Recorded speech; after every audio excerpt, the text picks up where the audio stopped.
आप सबको नमन करता हूं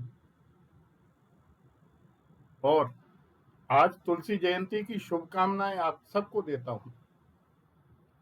जन जन के मन के राम बसने वाले जो राम है, मर्यादा पुरुषोत्तम श्री राम के परम भक्त संत तुलसीदास जी की आज जयंती, उनका जन्म हुआ। उसके लिए मैं आप सबको शत शत बधाइयां देता हूं, नमन करता हूं। तुलसीदास जी का जन्म कासगंज जनपद के अंतर्गत प्रसिद्ध तीर्थ और भगवान वराह की निर्वाण स्थली सोरो शुक्र क्षेत्र में श्रावण शुक्ला सप्तमी को हुआ।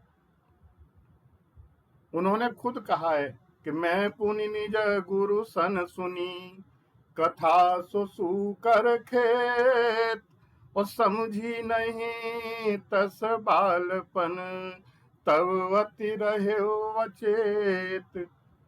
तो तुलसीदास जी भक्तिकालीन राम भक्ति शाखा के शीर्षस्थ कवि हैं। तुलसीदास ने रामचरितमानस के माध्यम से एक संपूर्ण आदर्श समाज का खाका तैयार किया। उन्होंने क्षीण होती वर्ण व्यवस्था एवं सामाजिक मूल्यों को स्थापित करने का प्रयास किया। रामकथा के माध्यम से घटनाओं के आलोक में पारिवारिक सामाजिक आदर्शों को उन्होंने व्याख्यायित करने की कोशिश की। इसी आलोक में उनकी सामाजिक चेतना की निर्मित भी होती है। यदि वह नहीं होते तो आज जन जन के राम जो सबके मन में बसे हुए हैं वो हमसे दूर होते। कि रसहीन गिरा थी सिर धुनती, सबके मन मानस समा गया। रसहीन गिरा थी सिर धुनती, सबके मन मानस समा गया। कागज के पन्नों को तुलसी तुलसी दल जैसा बना गया, तुलसी दल जैसा बना गया। कि मंगल करनी कलिमल हरनी, तुलसी कथा रघुनाथ की। कि राम कथा कल्याण करने वाली और कलयुग के पापों को हरने वाली है। तुलसी की काव्य रचना के मूल में लोक मंगल है। यह लोक मंगल परिवार और समाज के नैतिक मूल्यों पर आधारित है। इसलिए तुलसीदास ने अपनी राम कथा में आदर्श जीवन मूल्यों को केंद्र में रखा। हमेशा उन्होंने जीवन के तमाम पक्षों को एक व्यावहारिक रूप राम कथा के माध्यम से प्रस्तुत किया। वे एक ऐसे समाज की कल्पना करते हैं जहां दैविक और भौतिक किसी भी प्रकार के कष्टों का लेश मात्र भी अनुभव न हो, जहां वासोन्मुख वर्णाश्रम अपने आदर्श रूप में स्थापित किया जा सके, अंततः समाज राम राज्य के रूप में परिणित हो सके। तुलसीदास की यह कल्पना उनकी सामाजिक चेतना का ही विस्तार है। ऐसे तुलसी की जन्मभूमि सोरो शुक्र क्षेत्र होने के नाते मैं बड़ा गर्व का अनुभव कर रहा हूं कि दो लाइनें मैं स्वरों के लिए बोल के फिर मैं डॉक्टर राधाकृष्ण दीक्षित जी को आमंत्रित करूंगा। कि वराह और आदि गुरु शंकर की कर्म भूमि, अष्ट छाप नंद दास प्रभु गुण गाए हैं। बड़े बड़े भक्तन की जननी हमारी सोरों, तुलसीदास जैसे कवि सोरों नहीं जाए हैं, सोरों ही नहीं जाए हैं। सोरों है निराली किसी नाम की न आश्रित है, अस्थियां प्रवाहित भी जल बन जाए हैं, जल बन जाए हैं। सोमदत्त राजा की रही है राजधानी सोरों, महाभारत काल से ही यश जो कमाए हैं। सोरों के सपूतन ने नाम कियो जग में बड़ो, गंगरज सिर पे जो प्रेम से लगाए हैं, प्रेम से लगाए हैं। होते नहीं राममय तुलसी भी महाकवि, सोरो नहीं जनती जो जग में जनाए हैं। आदरणीय दीक्षित जी को सादर आमंत्रित करता हूँ। धन्यवाद आदरणीय रमापति जी। आज परम पूज्य मानसकार गोस्वामी तुलसीदास जी का जन्म दिवस है, उनकी जयंती है। काव्यांगन हिंदी का सुप्रतिष्ठित पटल है और इस पटल से देश भर के 6000 से ज्यादा विद्वान जुड़े हुए। आज की गोष्ठी को लेकर चर्चा हुई और चर्चा के बाद यह तय हुआ कि मानसकार जी गोस्वामी जी के व्यक्तित्व और कृतित्व को लेकर बातचीत की जाए। और इसके लिए हमारे साथ देश भर के विद्वान जुड़े हैं और चर्चा का विषय जो है 3 भागों में रहेगा। एक गोस्वामी जी का जन्म, समय और स्थान, माता पिता, उनका जीवन। दूसरा भाग उनका कृतित्व, उनकी रचनाएं क्या क्या थीं। और तीसरा उन रचनाओं में जो वर्ण विषय थे उसका समाज पर क्या प्रभाव हुआ। इन 3 विषयों पर आज हम यहाँ चर्चा करेंगे और क्रम से चर्चा करेंगे। लघु चर्चा, एक एक छोटे छोटे बिंदु पर छोटा छोटा बोलेंगे तो सबको बोलने का अवसर भी मिलेगा और ठीक से अपना विषय भी पूरा हो सकेगा। तो जिसका क्रम आएगा उसी क्रम पर हम अपनी बातचीत करेंगे। मैं डॉक्टर अनिल कुमार शर्मा जी से अनुरोध करूंगा, कृपया अपना वीडियो ऑन कर लें। तो मैं परिचय की दृष्टि से सबसे पहले परिचय कराता हूं। सबसे पहले आदरणीय रमापति जी त्रिवेदी जो काव्यांगन के एडमिन हैं और हिंदी के मूर्धन्य विद्वान डॉक्टर रामकृष्ण शर्मा जी ने इस पटल की स्थापना की थी, वो इसके संस्थापक थे। उनके ध्यान में आया कि हिंदी के प्रचार प्रसार को लेकर ऑनलाइन भी कोई ऐसी व्यवस्था हो जिससे पूरे देश भर के ऐसे लोगों को जोड़ा जा सके जो हिंदी जानते हैं और लोगों को भी हिंदी सिखाने के इच्छुक हैं। काव्य, गद्य, पद्य सभी विधाओं में कैसे हम अपने नई पीढ़ी को हिंदी के प्रति रुझान उत्पन्न कर सकें, इस दृष्टि से इस पटल की स्थापना आदरणीय डॉक्टर रामकृष्ण शर्मा जी ने की थी। तो सबसे पहले आदरणीय शर्मा जी को हम प्रणाम करते हैं कि उन्होंने यह बड़ा पटल हमें सौंपा और वो इस पटल को सौंपकर बड़ा दुर्भाग्य ये रहा कि वो लंबे समय तक इस पटल को संचालित नहीं कर पाए और कोरोना काल में पति पत्नी दोनों ही आधा घंटे के अंदर से इस संसार से विदा हो गए। आदरणीय रमापति त्रिवेदी जी उनके छोटे भाई हैं। आजकल आप काव्यांगन के एडमिन भी हैं और दूरभाष विभाग में अधिकारी रहे हैं, बड़े विद्वान हैं और आपके बाबा श्री भी बहुत विद्वान थे। पूरा परिवार ही हिंदी संस्कृत के साथ जुड़ा रहा है और इसीलिए सेवानिवृत्ति के पश्चात अपना सारा समय हिंदी और संस्कृत के लिए उन्होंने दे दिया है। तो आपकी श्रीमती जी भी, आभा त्रिवेदी जी भी संगीत की निपुण विद्वान हैं और वो भी इस पटल पर बहुत सक्रिय रहकर काम करती हैं। तो सबसे पहले मैं आदरणीय रमापति जी का आभार व्यक्त करता हूँ इस दृष्टि से कि उन्होंने काव्यांगन के इस पटल पर ऐसे श्रेष्ठ रचनाकार, पूजनीय रचनाकार, वंदनीय रचनाकार, प्रातः स्मरणीय रचनाकार गोस्वामी तुलसीदास जी के विषय को लेकर चर्चा का यहाँ आयोजन कराया। हमारे साथ जुड़े हुए हैं आदरणीय प्रोफेसर शरद नारायण खरे जी। आदरणीय खरे जी देश के बहुत जाने माने विद्वान हैं। इतिहास आपका पूरा विषय है और इसके साथ साथ आप बहुत अच्छा लिखते हैं। पद्य में भी बहुत अच्छा लिखते हैं, गद्य में भी बहुत अच्छा लिखते हैं, बहुत अच्छा वक्ता हैं, बहुत अच्छे वक्ता हैं। हमारे मध्य में पधारे हैं, इसलिए एक बार जोरदार तालियों से हम आपका अभिनंदन करते हैं, स्वागत करते हैं, वंदन प्रणाम करते हैं। प्रणाम प्रणाम प्रणाम। हमारे साथ जुड़े हुए हैं डॉक्टर अनिल कुमार शर्मा जी उदयपुर से।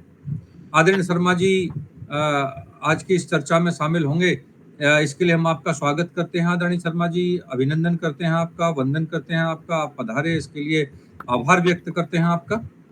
हमारे साथ जुड़े हुए हैं आदरणीय उमेश पाठक जी। उमेश जी अब शोध की पैनी दृष्टि रखने वाले हिंदी साहित्य के मूर्धन्य विद्वान हैं।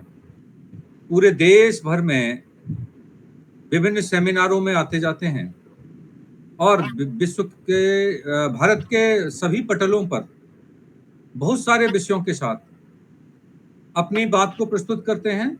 देश भर की तमाम पत्र पत्रिकाओं में बहुत सारे आलेख लिखते हैं और आप तुलसीदास जी के जीवन को बहुत अधिक गहराई से अध्ययन करने के पश्चात जिन निष्कर्षों पर पहुंचे हैं वो उनके निष्कर्ष बहुत महत्वपूर्ण हैं।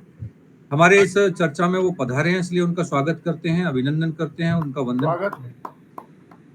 हमारे साथ पधारे हैं आचार्य नरेश शास्त्री जी। पंडित जी बहुत विद्वान हैं। पंडित जी वेद, उपनिषद, पुराण, विभिन्न संस्कृत के विषयों को लेकर पूरे देश भर में जाते हैं। बहुत अच्छे कथावाचक हैं, राम कथा के मर्मज्ञ हैं और सारे पुराण और ग्रंथ कंठस्थ उनके हैं और वो जो कुछ भी बोलते हैं बिना पुस्तकों के बोलते हैं। तो आज हमारे इस वार्ता में पधारे हैं, इसलिए हम उनका भी अभिनंदन करते हैं और वंदन करते हैं, स्वागत करते हैं। हमारे बीच में आचार्य राहुल वशिष्ठ जी हैं। राहुल जी हिंदी और संस्कृत दोनों ही विषयों के निष्णात विद्वान हैं और साथ साथ ज्योतिष के भी बहुत अच्छे विद्वान हैं। तुलसी के विषय पर आपका बहुत अच्छा अध्ययन है और तुलसी के विषय को लेकर आप विभिन्न मंचों पर आते जाते रहते हैं और सबसे अच्छी बात यह है बड़े सरल हैं, उदार हैं, हमारे मंच पर आए हैं, पधारे हैं। जोरदार तालियों के साथ एक बार हम उनका अभिनंदन करते हैं, वंदन करते हैं। स्वागत है। और मैं डॉक्टर राधे कृष्ण दीक्षित हिंदी पढ़ाता हूँ और मुझे अच्छा लगता है हिंदी के लोगों के बीच में रहकर उनसे बातचीत करके और मन प्रफुल्लित हो जाता है। आप सबसे मार्गदर्शन पाकर, आप सबसे सीखकर। तो आप सबको एक बार प्रणाम करते हुए, आप सबका अभिनंदन और वंदन करते हुए आइए आज की चर्चा का शुभारंभ करते हैं। आज की चर्चा का विषय है जी एक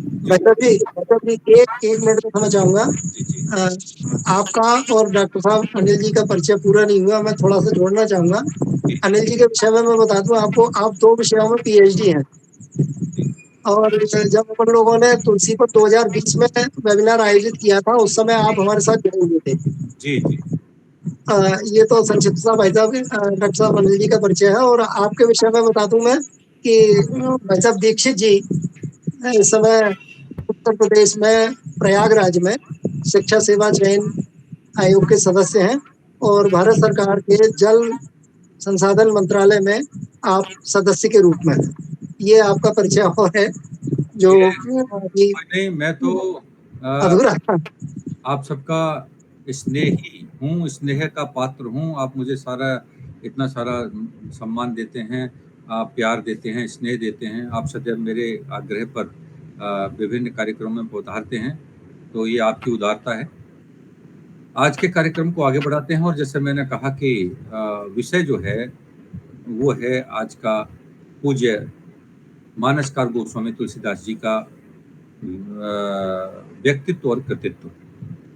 तो चर्चा का आरंभ करते हैं व्यक्तित्व को लेकर और व्यक्तित्व के भी हम 2 भाग करते हैं। व्यक्तित्व के एक भाग में उनका जन्म स्थान, जन्म संबत और उनके माता पिता, और दूसरे भाग में उनका वैवाहिक जीवन, गृहस्थ जीवन और उसके पश्चात का उनका जो जीवन है वह। तो आइए चर्चा की शुरुआत सबसे पहले उनके जन्म स्थान और जन्म संबत को लेकर करते हैं। तो गोष्ठी का शुभारंभ करने के लिए सबसे पहले मैं आचार्य नरेश शास्त्री जी से अनुरोध करूंगा कि वे इस विषय पर अपना विचार रखने का कष्ट करें। आचार्य नरेश शास्त्री जी। भाई साहब जी पालागो आशीर्वाद दें। आशीर्वाद आपको, क्योंकि ऐसे दिव्य पुरुष की किसी बात को रखने के लिए भी तो ऊर्जा चाहिए ना, तो आशीर्वाद की आवश्यकता। आशीर्वाद आप।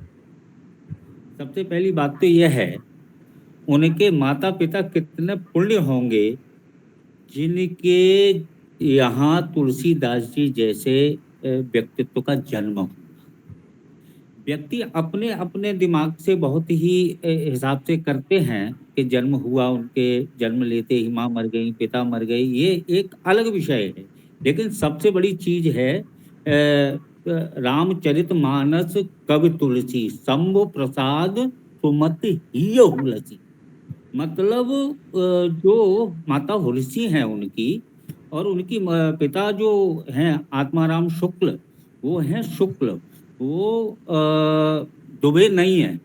क्योंकि एक बात और है, मैं एक एक बिंदु को बहुत, आप समय हो तो 1 मिनट पहले कह दीजिएगा, क्योंकि बिंदु जो है जब तक समझ में नहीं आएगा, तुलसीदास जी के कर कमलों ही द्वारा लिखा हुआ है। वहां यह दिया हुआ है कि राम सने ही सोतेन सने कियो, अगम जो अमरन हूँ सो तन तोय दियो, दियो शुकुल जन्म शरीर सुंदर हेतु जो फल चार को। कौन सा शरीर दिया? शुकुल, दुबे नहीं है। यदि कोई भी व्यक्ति या कोई भी विद्वान कहीं का भी समर्थक हो, किसी भी इतिहास में उन्होंने पढ़ा हो कि दुबे उन्होंने अपने कर्म कमलों द्वारा कहीं भी पुस्तक में या किसी भी ग्रंथ में लिखा हो, तो मैं उनके लिए दक्षिणा, और दक्षिणा भी खोल देता हूं मैं, 11,000 रुपए दूं। दक्षिणा क्यों बोला है मैंने? इनाम बड़े लोग देते हैं, मैं तो दक्षिणा देने को तैयार हूं। मैं शिष्य हूं, वो गुरु है। क्योंकि शुक्ल तो उन्होंने अपने हाथ से ही लिखा है। और एक और चीज लिखी है उन्होंने, यह भरत खंड समीप सुरसर थल भलो संगत भली। कौन से किनारे पर जन्म लिया है उन्होंने? भागीरथ जी के जन्म किनारे पर उन्होंने जन्म लिया है, गंगा जी के किनारे पर जन्म लिया है। उसी के साथ में वो यह दिखावे कोई भी व्यक्ति कि यमुना किनारे पे कहीं भी उन्होंने कोई भी उल्लेख किया हो। एक और बात, भागीरथ जल पान करो और नाम द्व राम के लेत नित्य हो, मोको न लेनो न देनो कछु कल भूरे न रावरी और चिते हो। मतलब जिस समय तुलसीदास जी महाराज जो हैं भजन करते हैं, भजन का तात्पर्य ये नहीं है कि गौमुखी में हाथ डाल के ही राम राम जपना ही भजन होता है। भजन का मतलब है किसी भी परिस्थिति से भगे न, भजन, किसी से भी न भजे, किसी भी परिस्थिति से न भजे। क्योंकि उन्होंने यह भी कह दिया है, मन मत रंक मनोरथ राव। क्योंकि मैं इतने से नीचा हूं कि रंक मुझसे ज्यादा गरीबी संसार में कोई भी नहीं है, लेकिन मैं इतना बड़ा व्यक्ति हूं कि मुझसे बड़ा राजा कोई नहीं है। क्योंकि क्षमे है सज्जन मोर डिठाई, उन्होंने सीधी सी बात कह दी है।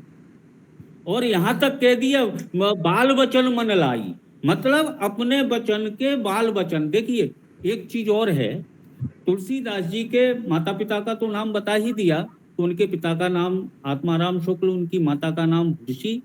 और तुलसीदास जी महाराज स्वयं यह कह रहे हैं। एक बात और है, जैसे विद्वजन व्यक्ति कहते हैं कि बालपन की आयु कितनी होती है। आप रामचरितमानस में देखें, आप जितने भी तुलसी ग्रंथावली है, भागवत जी में भी देखें, भगवान श्री कृष्ण जी की उम्र कितनी बालपन की रखी है, और किसी भी ग्रंथ में देखें, सभी में बालपन की आयु जो है अंतिम 5 वर्ष है। तुलसीदास जी ने भी अपने ग्रंथ में रामचरितमानस में उत्तरकांड में कहा है, तब तब अवधपुरी में जाऊं बाल चरित बिलोक हर्षाऊं। एक बात। दूसरी बात यह है, जन्म महोत्सव देखे उजाई बरस 5 तहाँ रह्यो लो भाई। कितना कितना समय का उन्होंने वाद्य किया है, 5 वर्ष का ही। इसी के लिए अगर हम पुराणों में भी देखेंगे तो दसम स्कंद के 5वां अध्याय से लेकर के और 11-12 अध्याय तक जो भगवान श्री कृष्ण जी की 5 वर्ष की आयु गोकुल में रही है। और ऐसे नहीं करना है कि बालपन और युवा, ऐसे नहीं।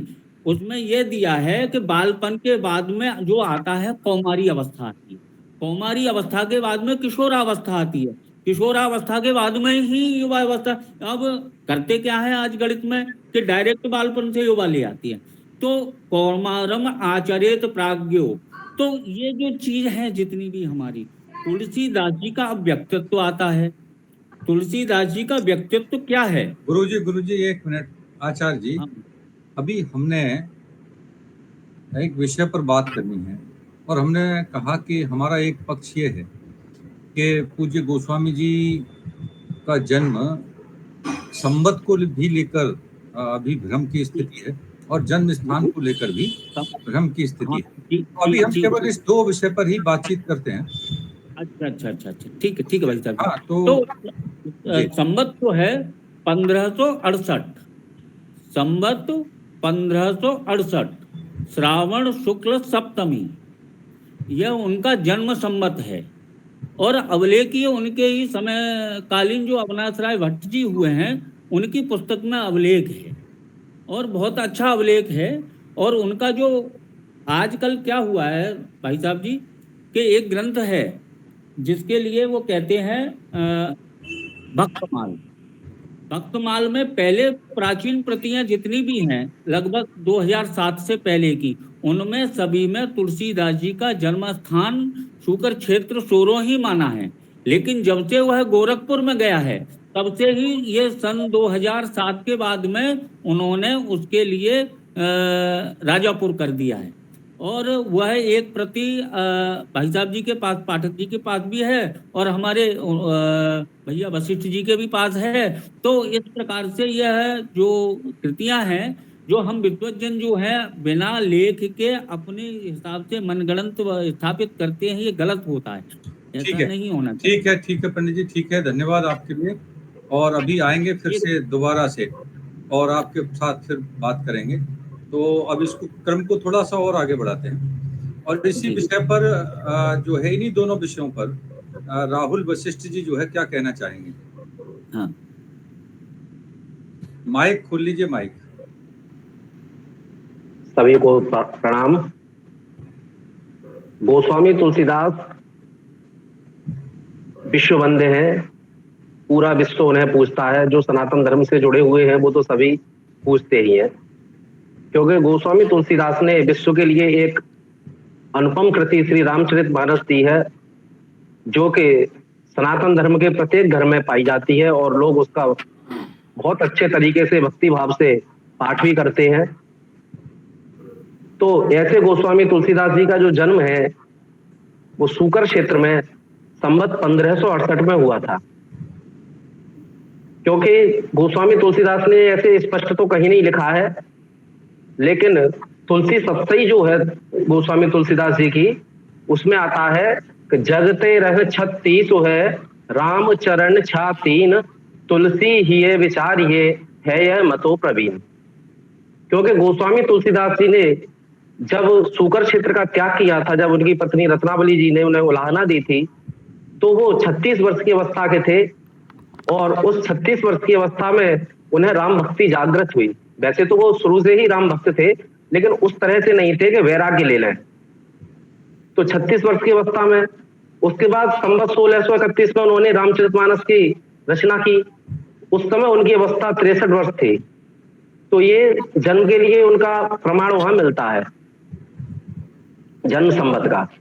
जन्म है, जन्म संवत के लिए और भी है।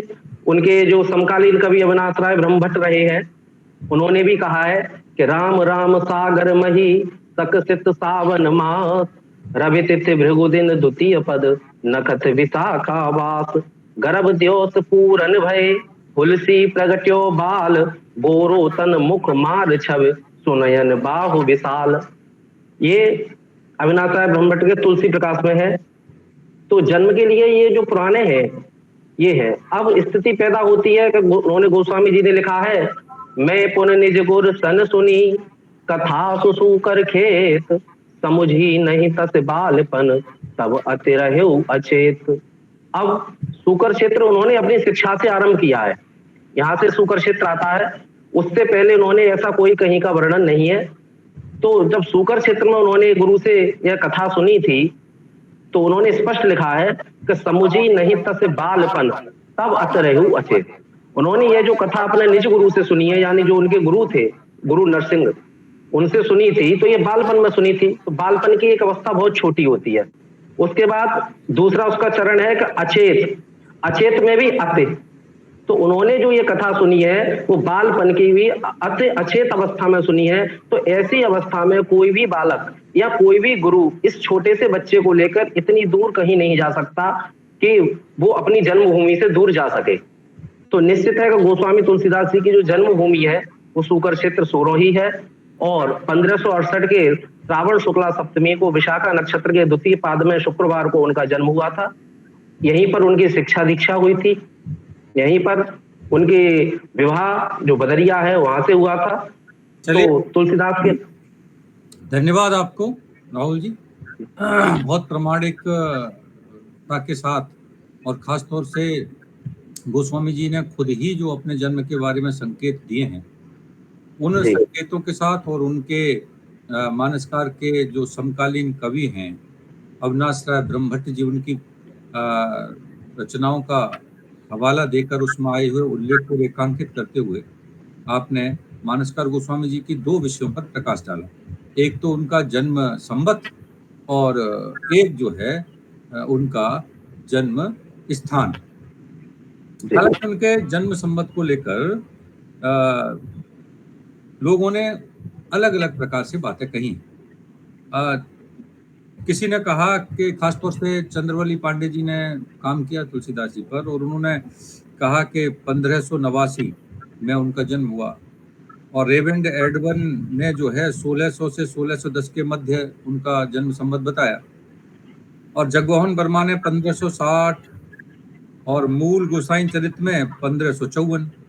तो ये जो विभिन्न प्रकार के जन्म संवत हुए, इनके पीछे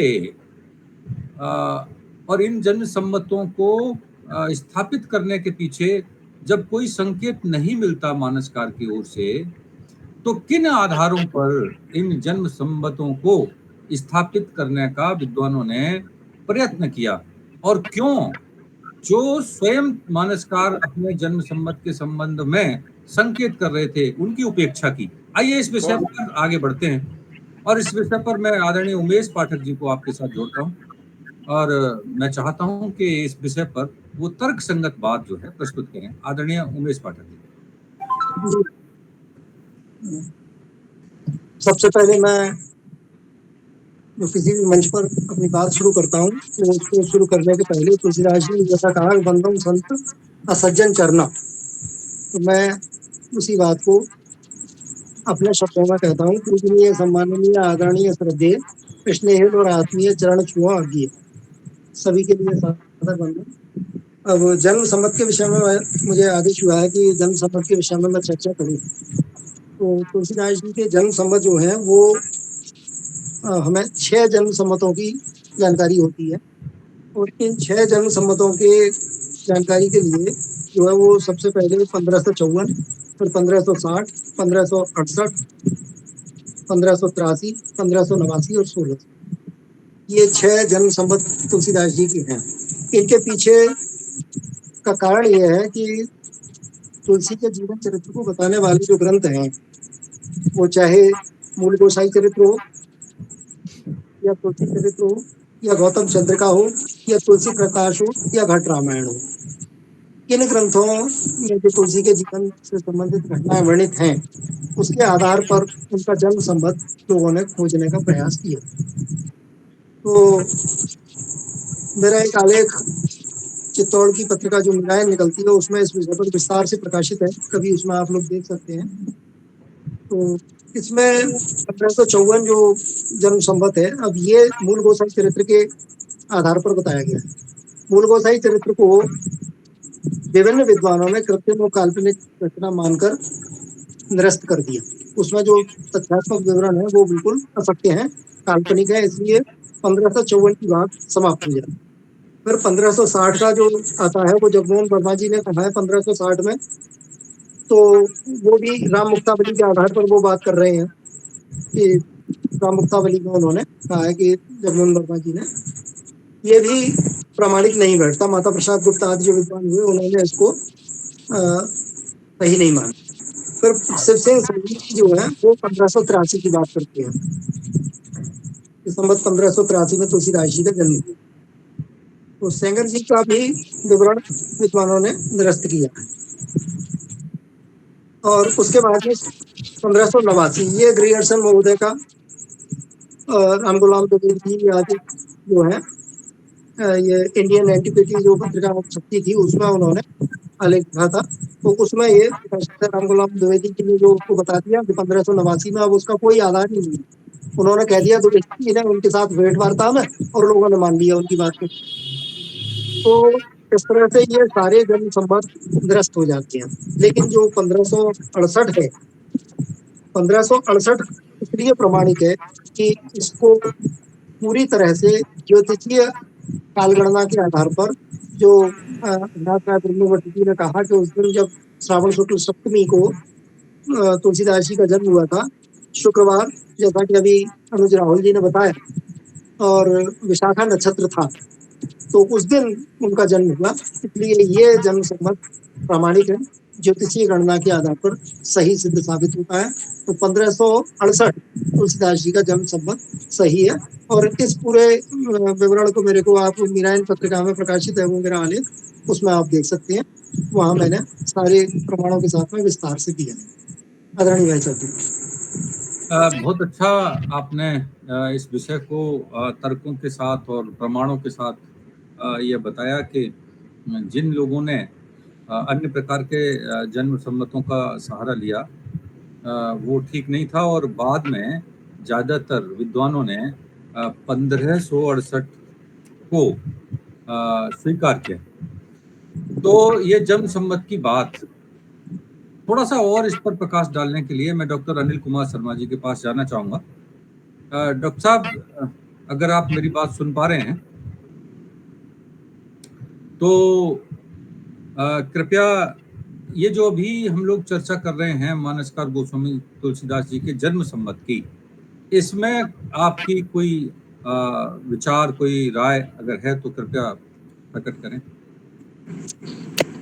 सभी को नमस्कार। जन्म से संबंधित जो बातें आप सभी विद्वान हैं, असल में मैं मैनेजमेंट का प्रोफेसर हूं, और मेरा इस विषय से जुड़ने का एक कारण यह है कि मैं सनाड्य समाज की एक पत्रिका प्रकाशित करता हूं, सनाड्य सरिता करके, और ये एक जानकारी मेरे सम्मुख भी रही है कि उनकी जाति को लेके, क्योंकि आज के विषय में जैसा कि दीक्षित साहब ने फरमाया कि उसमें शायद जाति वाला विषय नहीं है, आप जन्म का ले रहे हैं, माता पिता की ले रहे हैं। वैसे सभी ब्राह्मण एक ही है, मैं उसमें ज्यादा, लेकिन अगर हम स्पेशल विशेष रूप से किसी जाति पर ध्यान देते हैं तो हमें उन तथ्यों को भी देखना चाहिए जिनसे ये प्रमाणित होता है। जैसे कि अपन कह रहे हैं कि गीता प्रेस गोरखपुर ने उनको सरयू परिण ब्राह्मण के रूप में ज्यादा प्रचारित किया है, और उसका कारण वही है, रामचंद्र शुक्ल जी का जो हिंदी साहित्य का इतिहास है उसमें सरयू परिण ब्राह्मण लिखा हुआ है। लेकिन मैं नाथद्वारा से भी संबंधित हूँ, पुष्टि मार्ग से संबंधित हूँ, तो कुछ जानकारी जो हमें मिली है, हो सकता है आप सभी विद्वानों को भी ये जानकारी हो कि अष्ट सखा में कवि हुए नंददास जी करके, और जैसे कि वहाँ वल्लभाचार्य के 4 शिष्य थे, और 4 ही शिष्य उनके जो पुत्र है गोसाई जी विठलनाथ जी उनके थे, और गोसाई जी विठलनाथ जी हैं वो तुलसीदास जी के समकालीन है। उनका जो जन्म है, जैसे कि हम 1568 संवत इनका ले रहे हैं, उनका है 1572। गोसाई विठलनाथ जी का जन्म 1572 है, तो ये गोसाई जी तुलसीदास जी के समकालीन रहे हैं। और उन्होंने अपना जो ग्रंथ है 252 वैष्णवन की वार्ता, उसमें इस चीज को हाईलाइट किया है कि जो नंददास जी जो उनके शिष्य थे, क्योंकि हम जानते हैं कि कोई भी शिष्य बनाते थे पहले पीट कर उसको देखते थे कि वो किस वर्ग से जुड़ा हुआ है, कौन सा ब्राह्मण है, उसको शिष्य बनाने की दीक्षा दी जाए या नहीं दी जाए, तो जो गहन अध्ययन करके वो उस चीज को तय करते थे। तो उनको ये स्पष्ट था कि नंददास जी वो सनाट्य थे, और इन्हीं नंददास जी के चचेरे बड़े भाई तुलसीदास जी थे। तो मैं इस विषय पर थोड़ा सा कहना चाहूंगा कि क्योंकि जो वो समकालीन कोई तथ्य दे रहे हैं, 252 वैष्णव की वार्ता हो सकता है आप सभी विद्वानों ने पढ़ी हो, तो उसमें इस चीज का स्पष्ट उल्लेख है कि नंददास जी सनाट्य ब्राह्मण थे, और थे कि 5 पीढ़ियों का भी वर्णन है उसमें, तो उन सभी को देखते हुए वो सनाट्य ब्राह्मण है। बाकी आप ज्यादा चलिए विषय को थोड़ा सा आगे बढ़ाते हैं। और जैसा कि डॉक्टर अनिल कुमार शर्मा जी ने एक विचार के लिए बिंदु छोड़ा, मानसकार गोस्वामी तुलसीदास जी के कुल और वंश को लेकर भी काफी, मैं विवाद तो नहीं कहूंगा, लेकिन आम स्वीकृति नहीं मिलती।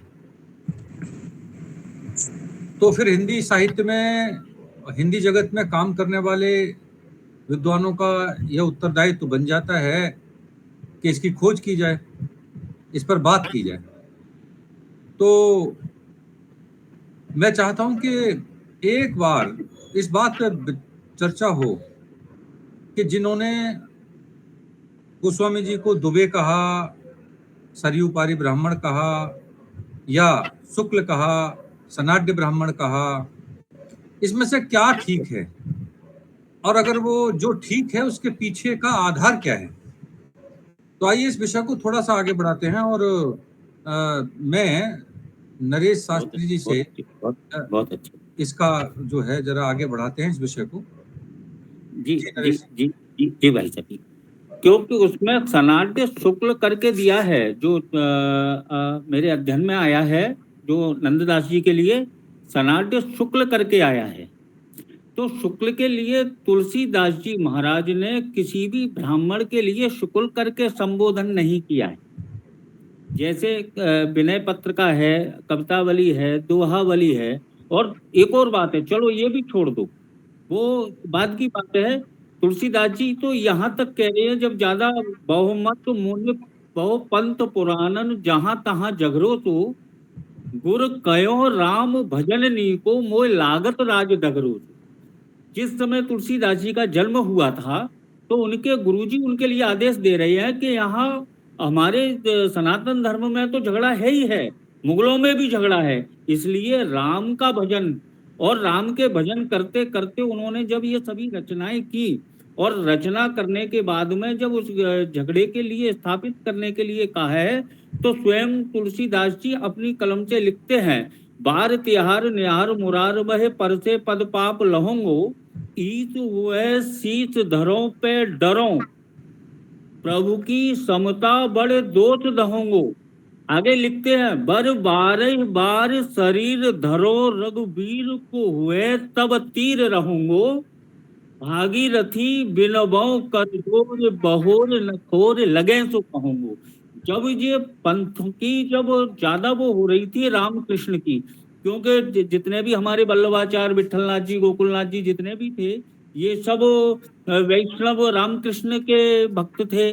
और यहाँ गंगा जी का तीर था, तो उन्होंने ये कहा कि तू गंगा जी के तीर पर रह करके तू राम जी का भजन करता है, तो गंगा जी की बात क्यों नहीं करता। तो तुलसीदास जी जब ये लिखते हैं कि बार बार जन्म लूंगा मैं गंगा जी के तीर पर, लेकिन राम का हो कर के ही जन्म लूंगा। और एक और बात, बहुत बढ़िया बात है, से साधु गुर समुझ सिख राम भगत थिरताय, लड़काई को पैरवो तुलसी वितरण जाए। क्योंकि सूकर खेत तो उन्होंने अपनी बालपन घोषित किया है, क्योंकि उनके कलम का इसमें तो कोई संदेह नहीं, वो गंगा जी के किनारे के स्वयं कह रहे हैं। और जहां तक गंगा जी, शास्त्री जी मैं आपको रोकूंगा। देखिए विषय ये नहीं है, विषय ये था कि उनका कुल क्या था, वो दुबे थे, वो शुक्ल थे, उनके पिताजी का नाम क्या था, इस विषय को लेकर हमें प्रमाण से बात करनी है। नहीं शुक्ल थे, ये उसमें विनय पत्रिका में उन्होंने अपने वो जो पाए पंडित परम पद, मान लो उन्होंने फिर पंडित क्यों लगाया?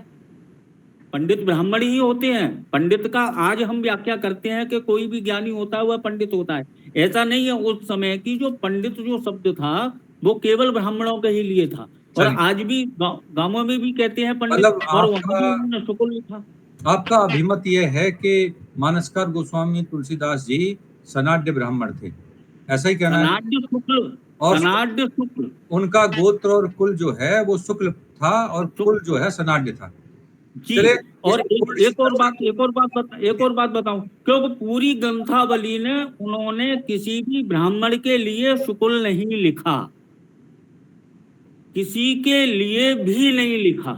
जी, बिल्कुल ठीक अगर बात है। कहीं, हाँ, तो इसलिए वो सनाड्य शुक्ल, और जो अन्य जो नंददास जी को भी हम अगर साथ लें तो वहां सनाड्य शुक्ल करके और उनके चचेरे भाई करके दिए हैं, तो वहां अन्य ग्रंथावलियों में हमारे नंददास जी का कहीं अभिलेख ही नहीं आता है उनकी ग्रंथावली में, क्योंकि उनकी सभी संदिग्ध अवस्था की पुस्तकें हैं, मनगढ़ंत उन्होंने वो रचना की है।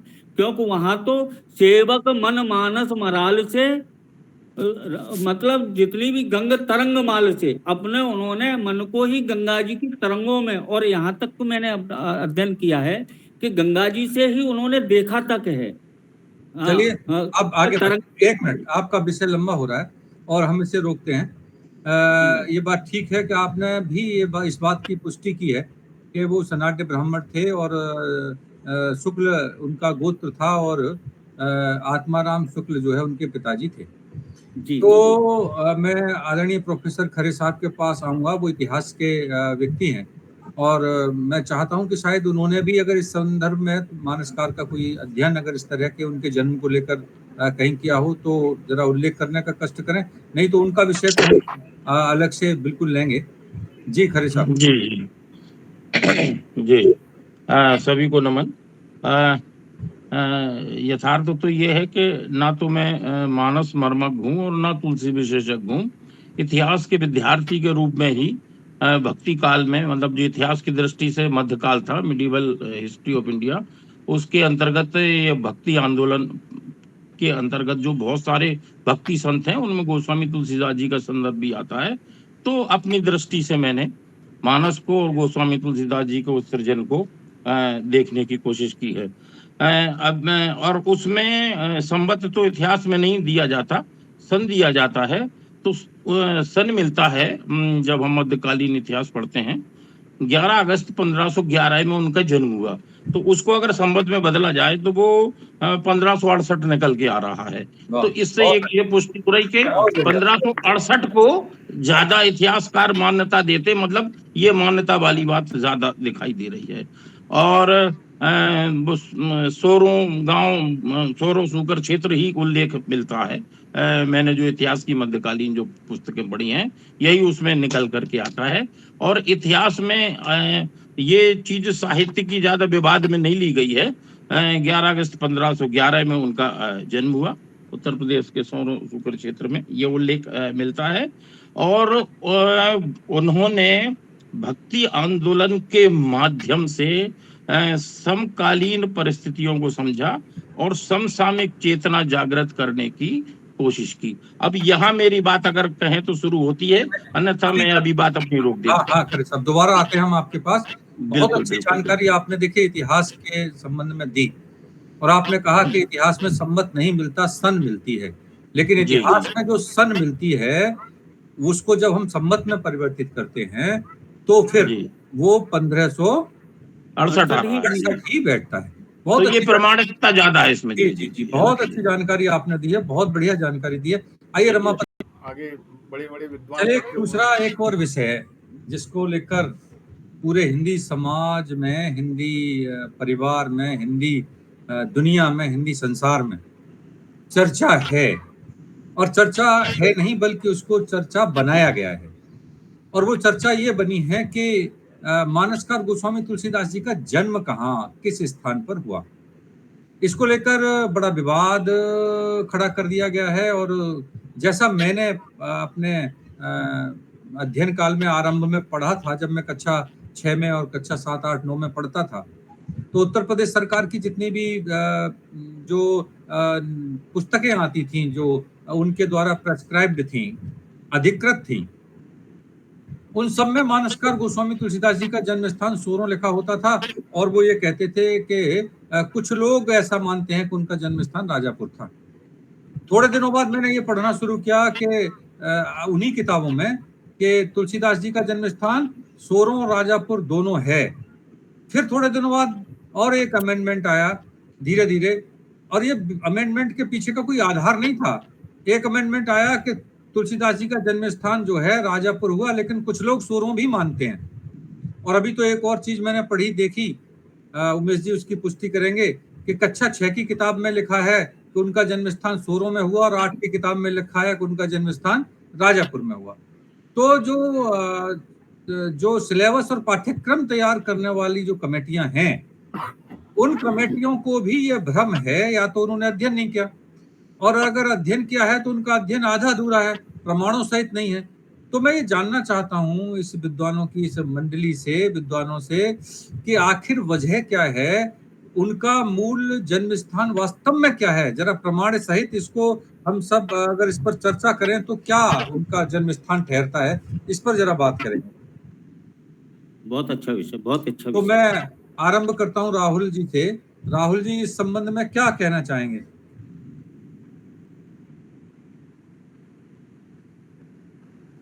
स्पीकर ऑन कीजिए। स्पीकर आपका। गोस्वामी तुलसीदास जी का जो जन्म स्थान है वो तो सूकर क्षेत्र ही है, लेकिन अब कुछ क्षेत्रास्पद वादता है तो उधर के लोगों ने उसको विवाद में डाल दिया, क्योंकि यहाँ आचार्य रामचंद्र शुक्ल जी जो है वो सोरों को लेकर कई जगह उल्लेख कर चुके हैं। जैसे हिंदी शब्द सागर है, हिंदी शब्द सागर में जब सोरों शब्द आया है या शूकर क्षेत्र शब्द आया है तो उन्होंने लिखा है, वो भूलवश हो सकता है कि मथुरा जिले का सोरो नामक स्थान जो कि एक तीर्थ है, उसमें भी उन्होंने सोरों लिखा है। उसके बाद जब एक बांग्ला उपन्यास है शशांक, राखाल दास बंदोपाध्याय द्वारा लिखित है, तो उनका हिंदी अर्थ किया है उन्होंने बांग्ला से। तो उसमें जब राजा शशांक है तो थानेश्वर की एक सेना है उसका पीछा कर रही है, और वो शशांक जो है वो कानकुब्ज में आके छिप गया है। जब उसे पता चलता है कि यहाँ कानकुब्ज में थानेश्वर की सेना आ चुकी है, तब वो वहां से कानकुब्ज से पश्चिम दिशा की ओर शूकर क्षेत्र में जाता है। और इसका रामचंद्र शुक्ल ने स्वयं उसमें लिखा है कि शूकर क्षेत्र एक वो स्थान है जहां बड़े बड़े राजा रजवाड़ों के भाग्य का फैसला होता आया है, ये उन्होंने लिखा है। लेकिन जब बात तुलसीदास की आती है तो वो वहां लिख देते हैं कि शूकर क्षेत्र को सोरों भ्रमवश मान लिया गया है। शूकर क्षेत्र तो सरयू घाघरा के तट पर स्थित है। अगर शूकर क्षेत्र सरयू घाघरा के तट पर स्थित है तो बरहा पुराण कहता है यत्र भागीरथी गंगा मम सौकर वै स्थिता यत्र संस्थाप्य मे देवी युद्धता सातलात। अब राजा रामचंद्र शुक्ल जी सही है या बरहा पुराण सही है? और यदि शूकर क्षेत्र को मान लिया जाए शूकर क्षेत्र सोरों ही है तो निश्चित है कि शूकर क्षेत्र सोरों वही उनकी जन्मभूमि है। क्योंकि एक पूर्व में हुए हैं नंदलाल दे, नंदलाल दे ने बरहा पुराण पर पीएचडी की है। जब उन्होंने बरहा पुराण पर पीएचडी की है तो उसमें जितने भी स्थान आए हैं बरहा पुराण में, तीर्थ आए हैं, उन्होंने सभी जगह जाके उसका वो किया है। तो उन्होंने अपनी उसमें रिपोर्ट लगाई है कि शूकर क्षेत्र एटा जिले का सोरो नामक स्थान ही शूकर क्षेत्र है। और इस पर काफी और भी पीएचडी हुई है, तुलसीदास पे भी पीएचडी हुई है, सब में सिद्ध हुआ है। तो तुलसीदास जी का जन्म स्थान तो शूकर क्षेत्र ही है। अब विवाद में चाहे कुछ भी किया जाए। ठीक, बहुत अच्छा, आपने बड़े अच्छे प्रमाणों के साथ अपनी बात को, ऐतिहासिक प्रमाणों के साथ, उपन्यास साहित्य के साथ और शोधकर्ताओं ने जैसा देखा प्रत्यक्ष में आकर वो सारे प्रमाण दिए। लेकिन फिर भी अभी इस विषय को लेकर स्पष्टता की और ज्यादा आवश्यकता है।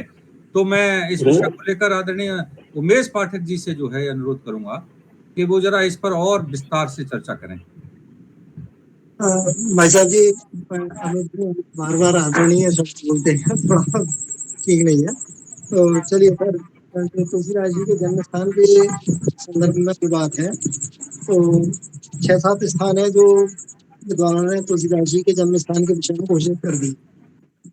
अवध में जन्म स्थान बताने वाले विद्वान है चंद्रवली पांडे जी, और काशी में रजनीकांत शास्त्री जी बताते हैं, हाजीपुर में विल्सन बताते हैं, हसनापुर में एफ.एस. राउस बताते हैं, और राजापुर में शिवसेन सहना कृष्णवल्लभ रामचंद्र शुक्ल बताते हैं, और ताली गांव को बाबू शिवानंद साहिती ने तुलसीदास जी का जन्म स्थान बताया है।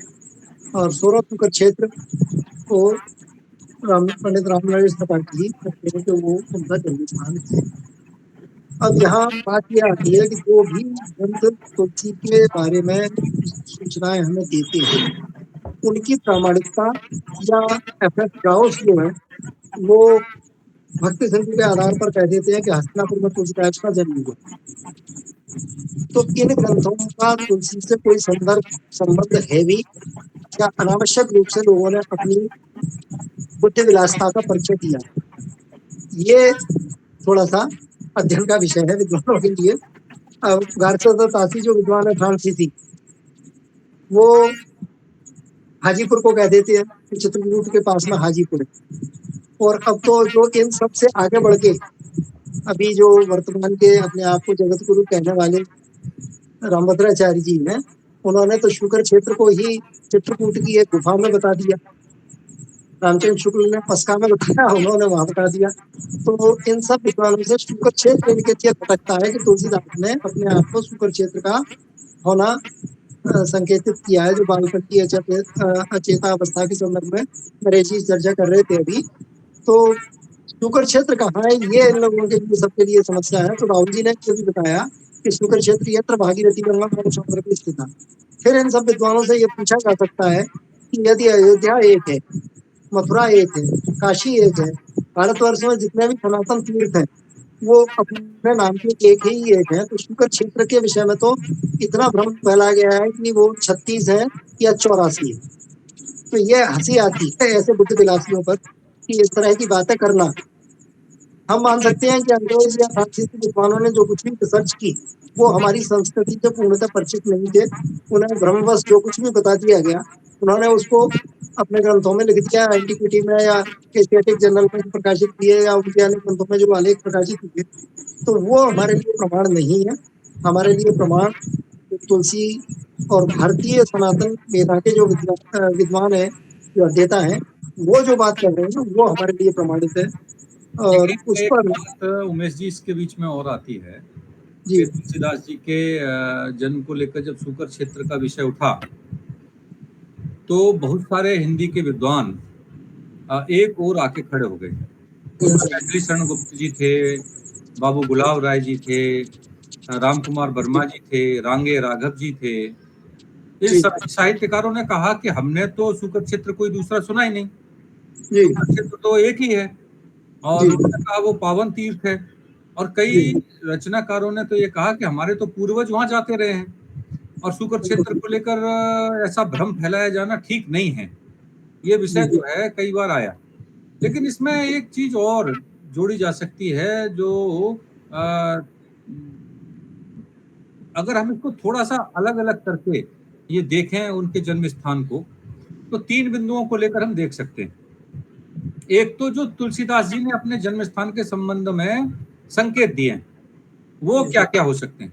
एक दूसरा ये हो सकता है कि लोगों का अभिमत क्या है, जनश्रुति क्या है, लोग क्या सोचते हैं तुलसीदास जी के जन्म स्थान के संबंध में, जो पुराने लोग थे वो क्या कहते थे। और एक तीसरी बात यह है कि इसके संबंध में गवर्नमेंट का क्या साक्ष्य है, क्या ऐसा भी कोई प्रमाण है कि सरकार का कोई ऐसा प्रमाण हो जिससे ये सिद्ध हो सके। और मैं तो ये मानता हूं कि अगर कोई सरकारी प्रमाण ऐसा मिल जाए कि भाई उनका जन्म स्थान सोरो है, शुक्र क्षेत्र है, तो मैं समझ रहा हूँ फिर किसी अन्य प्रमाण की आवश्यकता ही नहीं रह जाती है, फिर किसी तरह की कोई आवश्यकता ही नहीं रह जाती। तो क्या ऐसा कोई डॉक्यूमेंट्स है, ऐसा कोई प्रमाण है सरकारी जिससे ये सिद्ध हो सके कि मानसकार गोस्वामी तुलसीदास जी की जन्मस्थली सोरो है? तो इस संबंध में मैं उमेश जी से जरा जानना चाहूंगा। ये जो अंग्रेज कालीन जो गजटियर्स हैं सन 1874 का है, 76 का है, 1908 और 1909 का, उन गजेटियर्स में जो विवरण किए गए हैं तुलसी के राजापुर में रहने के संदर्भ में, उनसे उनका वहाँ स्पष्ट है कि उन्होंने जो वहाँ प्रतिबंध लगाए कि जैसे वहाँ राजापुर में कोई नाई नहीं रहेगा, कुम्हार जाति का नहीं रहेगा, नर्तकी नहीं रहेगी, इस तरह के लोगों के वहाँ निवास स्थान पर प्रतिबंध था उनका। तो इनसे संकेत मिलता है कि तुलसी का जन्म स्थान वो नहीं है जो राजापुर कहा जाता है। तुलसी का जन्म स्थान है वो अन्य कोई और फिर जब वो गंगा जी की वंदना करते हैं तो बरु 12 बार शरीर धो रघुवीर को है तब तीर रहो। गंगा जी के तट पर ही वो रहने की बार बार बात करते हैं। और दूसरा एक और वो अपने बचपन की जब दीन अवस्था है उनकी कि मांग के खाए वो मचीत के सोए वो। तो अयोध्या में लोग ये कहते हैं कि उन्होंने जो रामकथा कही थी वहाँ अयोध्या में 1631 में जब वो उन्होंने अपने रामचरितमानस को वहाँ प्रकाशित किया, वो वहाँ लिखना आरंभ नहीं है उस समय उनका 1631 में, तो वो प्रकाशित हुआ है। लिखा कब गया इस बात का कोई प्रमाण नहीं है।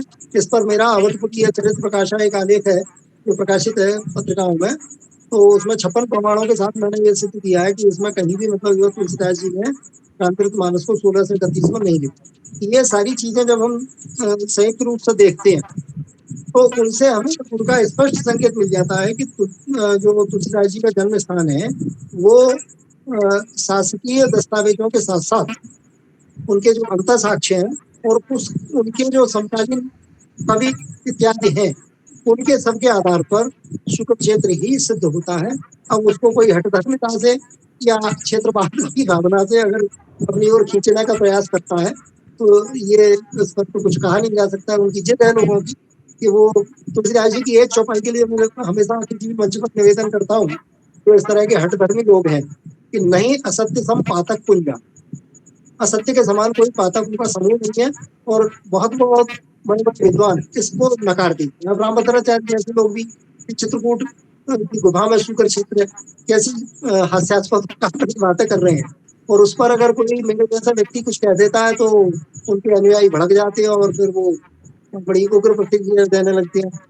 तो तुलसीदास जी का जो जन्म स्थान है वो हस्तिनापुर या राजापुर या तारी गांव ये कोई भी नहीं है। सुरेंद्र सहाय जी का जो वर्णन है भाई साहब बड़ी कम लोगों को जानकारी है। वो ये कहते हैं कि तुलसीदास जी का जन्म तारी गांव में हुआ था, और तारी तुलसीदास जी का ननिहाल का गांव है। तो तुलसीदास जी के विषय में अभी थोड़ी देर पहले हम लोग जो चर्चा कर रहे थे कि वो दुबे हैं या शुक्ल हैं, तो इस विषय पर भी मैं थोड़ा सा आपको संकेत करना चाहूंगा। ये अविनाश राय जी ने भी अपना शोध में बताया है, और चंद्रप्रभाकर पाठक और आदि जो विद्वान हैं जिन्होंने इस पर कार्य किया है तो वो बताते हैं कि तुलसीदास जी की ननिहाल में उनके कोई मामा जी नहीं थे। तो मामा न होने के कारण से उनके पिताजी वहाँ कुछ दिनों के लिए रहे थे, और उसी समय उनका गर्भवास तुलसीदास का वहाँ तारी गांव में हुआ था। तो सुरेंद्र साहय जी ने हम बस उसको शुक्र क्षेत्र को, क्योंकि वो भी शुक्र क्षेत्र की पंचयोजन सीमा के अंतर्गत ही है तारी गांव, जो यहाँ सावर मार्ग है सूरों से उस पर आता है वो गांव। तो वहाँ उनका गर्भवास हुआ और उनका जन्म शुक्र क्षेत्र में हुआ, ये स्थिति है। देखिए हम अभी एक बात पर चर्चा कर रहे थे सरकारी साक्ष्यों पर, जिसका आपने कहा कि भारत सरकार के गजेटियर्स हैं, खासतौर से बांदा जिले की राजापुर की, जहाँ राजापुर है। तो मैंने भी उन गजेटियर्स को इकट्ठा किया, और प्रोफेसर शरद नारायण खरे जी हमारे बीच में हैं, इतिहास के बहुत बड़े जानकार हैं हमारे बीच में। मैं ये गजेटियर्स दिखाता हूँ, ये गजेटियर्स जो भारत सरकार ने निकाले हैं, और ये गजेटियर्स जो है वो 1886 का गजेटियर्स है। और इस गजेटियर्स में मैं आपको तीनों गजेटियर्स की जो भाषा है उनके तुलसीदास जी को लेकर उसके छोटे छोटे बिंदु मैं बताना चाहता हूं, और ताकि इसलिए बताना चाहता हूं कि ये बिंदु सार्वजनिक होने चाहिए। ये जो गजेटियर्स थे वो 1874, 1886, 1908 और 1909 इनमें जो है थे। तो अगर 1874 का हम गजेटियर देखें, जिसमें उन्होंने अंग्रेजी में जो है उसका अनुवाद कर रहा हूं कि जनश्रुति है कि अकबर के शासनकाल में एक पवित्र आत्मा तुलसीदास, जो कि एटा जनपद के अलीगंज परगना सोरों नामक स्थान का निवासी था, यमुना किनारे उस जंगल में आया जहां आज राजापुर बसा हुआ है। उसने एक मंदिर बनवाया और वह प्रार्थना एवं ध्यान में दत्तचित्त रहने लगा। उसकी साधुता ने शीघ्र ही अनुयायियों को आकृष्ट किया और वे उसके चारों ओर बस गए। जैसे जैसे उसकी संख्या बढ़ती गई, उन्होंने आश्चर्यजनक सफलता से अपने को व्यापार तथा धर्म में लगाया। तो इसमें एक बात स्पष्ट उन्होंने कही है कि जो तुलसीदास जिन्होंने राजापुर बसाया आके, तो एक तो जो बसाता है वो वहां जन्म कैसे ले लेगा। दूसरा, इसमें उन्होंने साफ भी किया है कि वो एटा जनपद के 16वें स्थान से चलकर आए और यहाँ पर उन्होंने धर्म के कामों का विस्तार किया। तो एक ये दूसरा जो गजेटियर है 1886 का, उसमें भी ये उल्लेख है कि सोरों के संत तुलसीदास द्वारा अकबर के शासन काल में राजापुर बसाया गया, माने उन्होंने बसाया। और वो लिखते हैं सोरों के संत तुलसीदास ने। इसका अर्थ दोनों बातें स्पष्ट हैं कि तुलसीदास सोरों के थे और राजापुर उन्होंने आकर बसाया था। हाँ, ये बिल्कुल तय है कि तुलसीदास का संबंध इन दोनों स्थानों से घनिष्ठ रहा है। एक जन्म स्थान है तो दूसरा उनका कर्म स्थान है। और आगे इसी गजेटियर में लिखा है, तुलसीदास ने वहां एक मंदिर का निर्माण कराया तथा अनेक अनुयायियों को आकर्षित किया। एक तीसरा गजेटियर जो 1908 का है, उसके 50 नंबर पेज पर लिखा हुआ है कि राजापुर कस्बे का नाम है और मजगांव उस मौजे अथवा ग्राम मंडल का जिसके समीप यह स्थित है।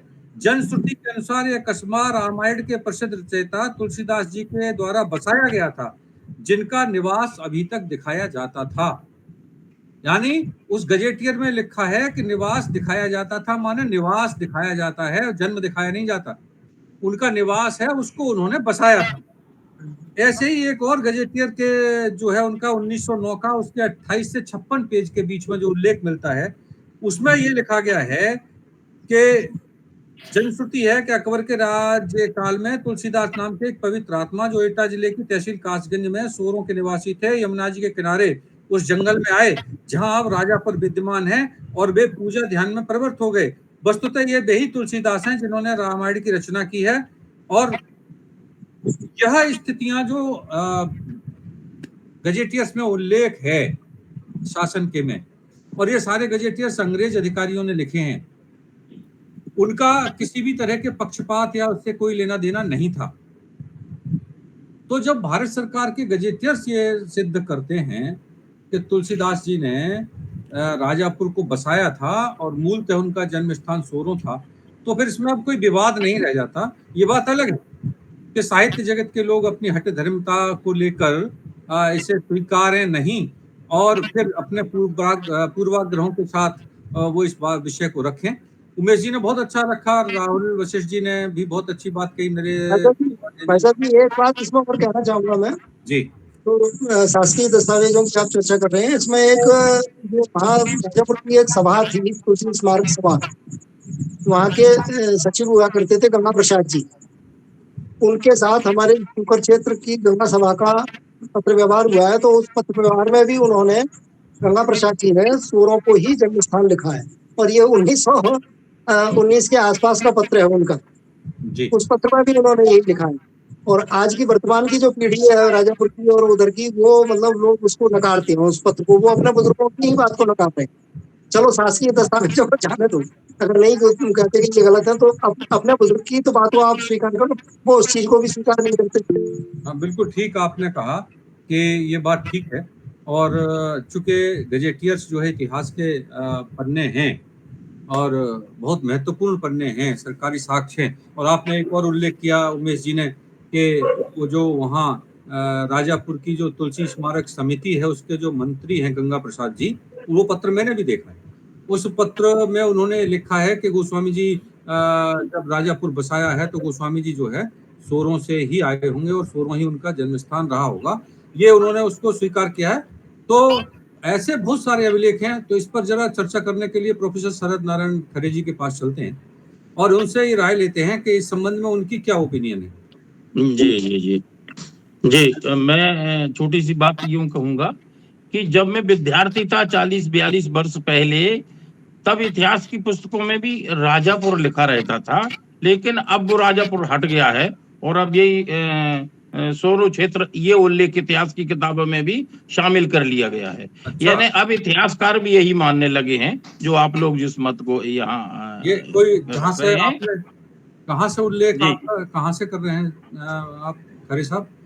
ये जी इतिहास की पुस्तकें जो मध्यकालीन इतिहास है जी, जी, तो मध्यकालीन इतिहास में भक्ति आंदोलन भी पढ़ाया जाता है जी और भक्ति आंदोलन में बहुत सारे भक्ति संतों का विवरण दिया गया है। उसी में गोस्वामी तुलसीदास जी का भी पूरा विवरण आता है कि किस प्रकार से उन्होंने अपने भक्ति आंदोलन के माध्यम से, अपने भक्ति भाव के माध्यम से, वो पूरा एक भक्ति मूवमेंट का एक डिटेल्स होता है कि क्यों उसकी आवश्यकता पड़ी, भक्ति आंदोलन के उदय के क्या कारण थे, कौन कौन से संत थे, क्या उनकी शिक्षाएं थी, क्या उनकी रचनाएं थी, और कैसे उन्होंने शिथिल होते और कमजोर होते और मानसिक रूप से टूटते हुए, मायूस होते, निराश होते हुए हिंदुओं को ईश्वर से जोड़ करके, भक्ति से जोड़ करके उनके मन में एक पराक्रम और पौरुष को जन्म दिया और एक नई चेतना उन्हें दी। क्योंकि सल्तनत कालीन तुर्क और अफगान शासकों का पहले शासन रहा और फिर 1526 से मुगल शासक बाबर आ गया और गोस्वामी तुलसीदास जी को तभी से समझिए 15 वर्ष के थे जब भारत में मुगल सत्ता की स्थापना हुई 1526 ईस्वी में। तो आवश्यकता इस बात की थी कि उस काल में निराश होते हुए हिंदुओं को कहीं से एक संबल दिया जाए, उन्हें एक पराक्रम दिया जाए। एक रामचंद्र शुक्ल भी लिखते हैं कि जो निराश होते हुए हिंदुओं को पुरुषार्थ और पराक्रम से सींचने के लिए ही तुलसीदास जी ने भक्ति रस की रचना की। तो रामचरितमानस का उद्देश्य भी मैं यही मान करके चलता हूँ। तो इन पुस्तकों में अब स्पष्ट रूप से सूकर और सोनू क्षेत्र का जन्म से विवरण जुड़ने लगा है 1511 ईस्वी के साथ में। पहले जब मैं विद्यार्थी था जब पढ़ा करता था तो उसमें भी राजापुर शब्द लिखा रहता था। तो इतिहासकारों ने भी वो जैसे मैंने कहा कि 1511 ईस्वी स्वीकार कर ली, मतलब 1568 संवत को आधार बना करके, और स्थान भी अब उन्होंने परिवर्तित कर लिया है, यानी उनकी मान्यता में भी अब ये परिवर्तन आया है। और मेरा मानना यही है कि केवल गोस्वामी तुलसीदास जी राम की भक्ति में लीन होकर के ही रामचरितमानस के सृजन से नहीं जुड़े, बल्कि उस काल की परिस्थितियों को, चाहे वो राजनीतिक हो, चाहे सांस्कृतिक हो, चाहे धार्मिक हो, चाहे जो आडम्बर और पाखंड और ढोंग आ गए थे, पंडित वही जो गाल बजावा जैसी चीज आ गई थी, अहंकार की स्थितियां आ गई थी, वर्ण व्यवस्था को तो वे मानते थे, लेकिन कहीं ना कहीं से दलितों को जो अस्पृश्यता के रूप में और बहुत ज्यादा उपेक्षा के रूप में, अपमान के रूप में जो व्यवहार होने लगा था, वो भी उन्हें पसंद नहीं था। इसलिए निषाद राज को मित्र कह के उन्होंने गले भी लगवाया। केवट का भी एक स्नेह का रूप हमें देखने को मिलता है।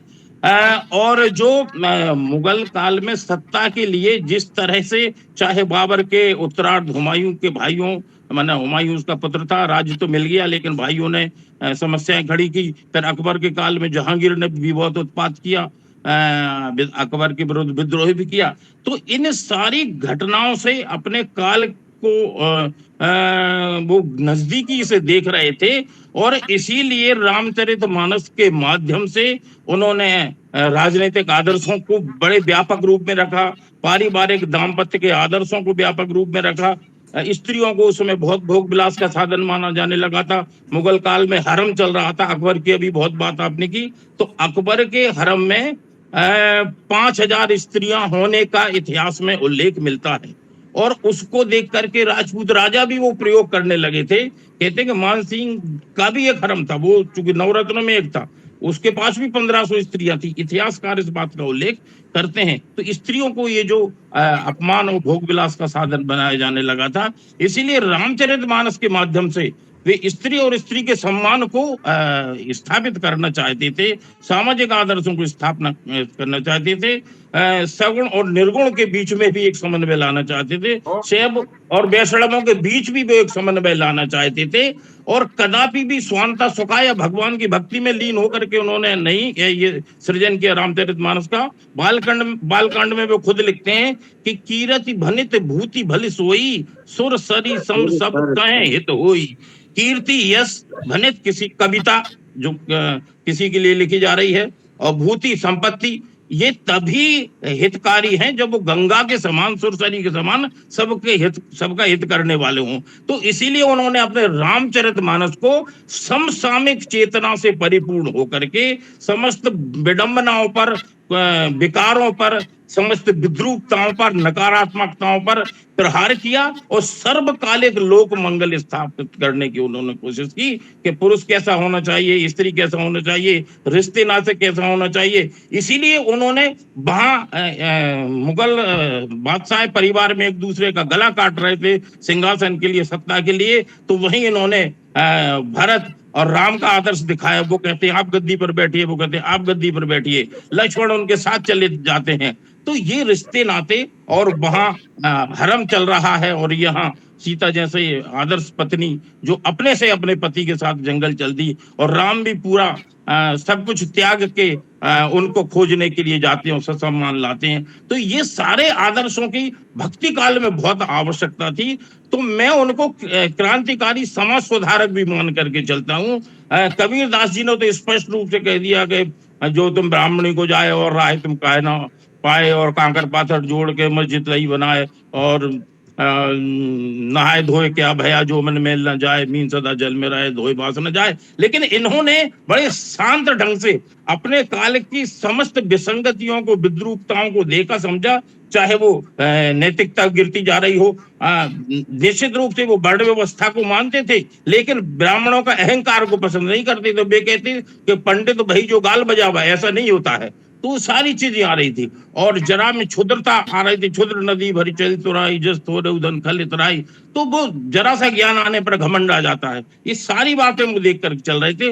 मैं तो ये कहता हूँ कि उन्होंने वन संरक्षण, पर्यावरण संरक्षण की बात भी की। जंगलों के सौंदर्य का वर्णन गोस्वामी तुलसीदास ने जिस ढंग से किया है, प्रकृति की सुंदरता का, वो आज के लिए भी आदर्श है कि पर्यावरण को हमें संवार करके चलना है। ऋषि मनीषियों का सम्मान हमें दिखाई देता है, निषाद को गले लगाते हैं इत्यादि। तो ये सारे आदर्श हमारे लिए उस काल की परिस्थितियों को ध्यान में रख के उन्होंने लिखे, लेकिन आज भी ये उपयोगी है, सर्वकालिक है। बहुत बहुत बढ़िया जानकारी और बहुत सारी बातें तुलसी के कर्तृत्व को लेकर आदरणीय खरे साहब ने दी, और बहुत अच्छी जानकारी दी। उन्होंने कहा एक लाइन और बता दूं कि जब महाराणा प्रताप पर अकबर के जो सिपह सालार है मान सिंह के हमले हो रहे थे, उसी काल में रामचरितमानस का सृजन शुरू हुआ।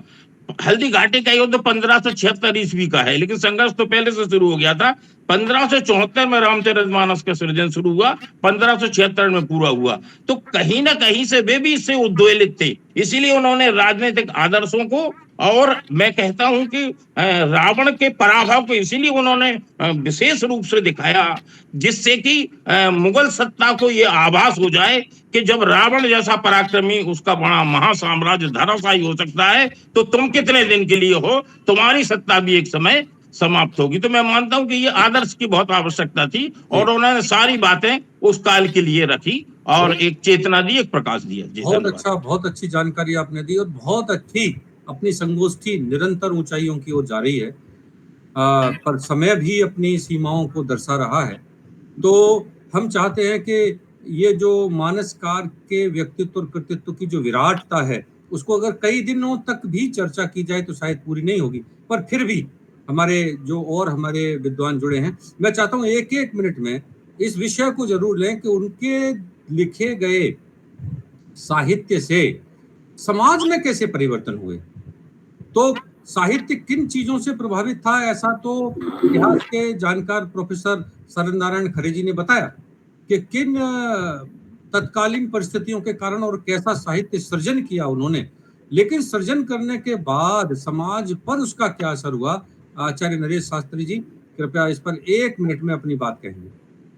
भाई साहब जी, होता क्या है कि जैसे अनेन संशयोच्छेदी परोक्षार्थस्य दर्शकम सर्वस्वलोचनम शास्त्रम यस्य नास्त्यन्ध एव स, क्योंकि तुलसीदास जी महाराज ने सर्वस्व शास्त्रों का अवलोकन किया, और यहाँ तक उन्होंने कह दिया कि कल काल विचार आचार हरो नहीं सूचे कछ धमधूसर को। उन्होंने किसी भी विद्वान की पथभ्रष्टता की कोई भी बात को स्वीकार नहीं किया, लेकिन उनका विरोध अपनी विनम्रता से किया।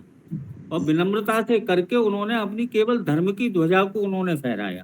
और एक बात और है, उन्होंने जहां जहां गए हैं वहां का सबका उल्लेख किया है। जहां बसाया है राजापुर, वहां का कोई उल्लेख उन्होंने नहीं किया है। ये समाज सुधारक के लिए वो संकल्पबद्ध थे और उन्होंने यह संकल्पबद्ध होकर के अपनी जो अंतिम समय जो है काशी में उन्होंने निवास किया। और काशी में निवास करते हुए समय में भी उन्होंने सूकर क्षेत्र को वहां भी नहीं छोड़ा है उन्होंने। तो ही में विकास समात मात भूमि धर वाले। नरेश जी रुकिए, देखिए ये विषय पूरा हो गया, इस विषय पर चर्चा होगी, इस विषय पर निष्कर्ष निकल आया कि सूकर क्षेत्र के थे। अभी बात ये हो रही है जिस पर हमें बात कर रहे हैं कि उन्होंने जो साहित्य रचा और जो साहित्य के आदर्श मापदंड स्थापित किए, क्या उनके स्थापित किए गए मापदंडों को समाज ने स्वीकार किया? क्या प्रभाव पड़ा समाज पर? नहीं, तो समाज पे तो पूरा प्रभाव पड़ा। आज के समय में भी, उस समय से आज तक रामचरितमानस सर्वोपरि है, घर घर में निवास कर रही हैं। ऐसा कोई व्यक्ति नहीं है कि भागवत का जिनको श्लोक याद नहीं होगा, किसी को वेद की ऋचा याद नहीं होगी, लेकिन मंगल भवन अमंगल हारी तो सभी को याद होगी। चलिए धन्यवाद। राम जी का नाम घर घर में स्थापित कर दिया उन्होंने। बहुत बहुत धन्यवाद। समय का थोड़ा सा ध्यान रखते हुए और हम रमापति जी के पास जाते हैं। रमापति जी, आपको क्या लगता है कि उन्होंने जो साहित्य का सृजन किया उसका समाज पर क्या इम्पैक्ट हुआ? जी, किसी भी समाज के निर्माण में न सिर्फ सामाजिक आचरणों बल्कि व्यक्तिगत आचरणों की भी महत्वपूर्ण भूमिका रहती है। इन्हीं व्यक्तिगत आचरणों से कई प्रकार के संबंध जुड़े होते हैं जिनकी आदर्श समाज के निर्माण में महती भूमिका रहती है उनकी। जैसे पति और पत्नी का संबंध, राम और सीता का संबंध, भाई भाई का संबंध, मित्रता का संबंध। तुलसी ने बहुत अच्छी तरह से उसको परिभाषित किया। तुलसीदास कविता को मनोरंजन नहीं समझते थे, उसका साधन मनोरंजन नहीं था, बल्कि उसे लोक मंगल, लोक हित का साधन मानते थे। उनकी दृष्टि में वही काव्य श्रेष्ठ है जिसमें समाज का हित हो। अभी खरे साहब ने बोला था, कीर्ति, कविता और संपत्ति वही उत्तम है जो गंगा के समान सबका हित करने वाली हो। तुलसी ने रामचरितमानस में इसके सैद्धांतिक और व्यावहारिक दोनों पक्षों का ध्यान रखा है। उनके राम संसार में हो रहे अधर्मों के बीच धर्म स्थापना के लिए प्रकट होते हैं कि जब जब होए धर्म की हानि, बाढ़े असुर अधम अभिमानी। तुलसीदास आदर्श के उच्चतम बिंदु पर खड़े हुए हैं। ऐसे समाज की परिकल्पना करते हैं जो सीता, राम, लक्ष्मण, भरत जैसा हो। उनके यहाँ समाज का हर व्यक्ति वर्णाश्रम का पालन करता है। किसी का किसी से कोई मतभेद नहीं, सब एक दूसरे से प्रेम करते हैं। यहाँ प्रजा से शास्त्र सम्मत एवं अनुशासित आचरण की कामना है तथा राजा के प्रजा वत्सल एवं विवेकी होने की भी वह वैसी ही कामना करते हैं। चलिए, बहुत बहुत धन्यवाद आदरणीय रमापति जी। और इसी विषय को थोड़ा सा और विस्तार देने के लिए मैं संक्षिप्त में राहुल वशिष्ठ जी के पास चलता हूँ। राहुल जी, आपका क्या कहना है कि तुलसीदास जी ने जो साहित्य लिखा उसका 500 वर्षों बाद, इतने वर्षों बाद, क्या आज के दौर में कोई इम्पैक्ट है, कोई प्रभाव है? तुलसीदास जी ने जो साहित्य लिखा है उसका आज समाज पर पूरा प्रभाव है, क्योंकि तुलसीदास जी का जो साहित्य है वो एक आम लोगों की बोलचाल में है। चाहे चौपाई हो, उनकी दोहे हो, कुछ भी हो, बोलते हैं। और उधर उनका जो उत्तरकांड है, उत्तरकांड में उन्होंने जिस चीज को लेके लिखा है वो चीज आज पूरी है कि सौभागिनी विभूषण हीना, विद्वन के श्रृंगार नवीना।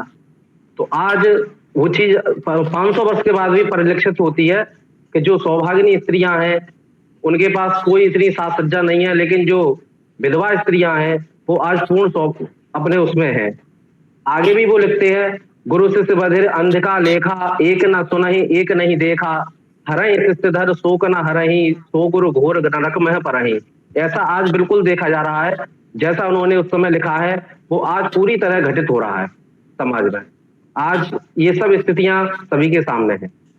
बहुत बहुत धन्यवाद आदरणीय उमेश जी।